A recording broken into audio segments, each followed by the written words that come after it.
Hey, hello there.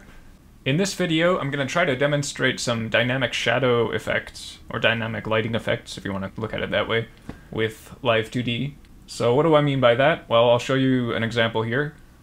This is the demonstration I created for this video. So looking at the finished version over in the viewer, I did add some rudimentary angle X, angle Y movement here, just sort of warping side to side a bit. Not too much going on really. But I'm gonna turn off the X and Y movement, and instead I'm gonna turn on this light level Y in the viewer. So now when I move my mouse around, I'll be controlling that parameter instead. Well, maybe I'll keep the X and Y on, just so something's going on. So this is what I'm after here. Now I only did the Y-axis here, but if I wanted to spend a bit more time to get some of the X-axis going on for the direction of the light, I guess you could describe it, I could do that too. But for the purposes of this video, just the one axis should make enough sense. So over in the animator, I've just got a simple setup here where it's just going to bounce back and forth between the extremes, so we can have a look at what's going on. So this was that full screen animation I showed earlier. So there's a number of areas where there are some problems. If you look at the left side of the hat, I didn't really properly do the masking for the hat there. And the highlights on the hair don't really make a lot of sense. I didn't really animate them properly. I did them all on one layer just to save some time here. I wanted to focus mainly on the lighting effects on the face, the chest, and the hat. Alright, so over in the modeler, here's the parameter I created. I just called it light level. I wanted to animate a light source that was either above the character or sort of drifting more towards being in front of the character. And since that was the only thing I had to animate, I just put all of the stuff in the one deformer there. Let me go over to Photoshop to show you how this is constructed. Now this is a real mess looking over at the layers here, because I just sort of made some of this stuff on the fly. So what I'll do is I'll try to organize this now to make it a little bit more clear what's going on. So I've got this gray background to work on. I find it's just more useful to do it that way. Got my line art, and I've got this mask.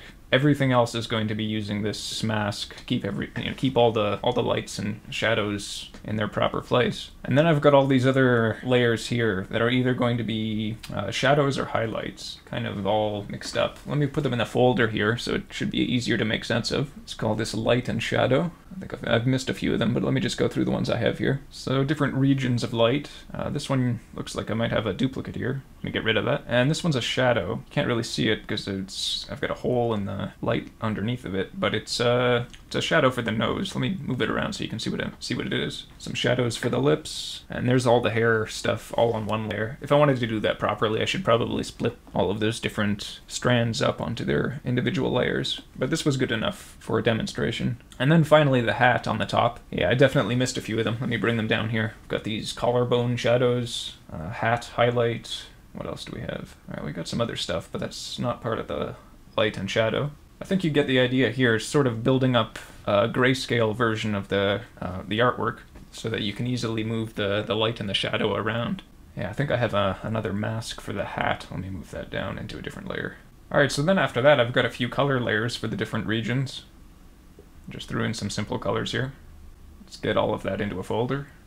Lines, pretty self-explanatory. And then I've got three highlights, I guess. Glows.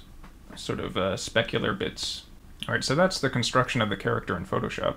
So now you just make sure you have all of those shadow and highlight layers set to that body mask layer I had down at the bottom. This is it down here.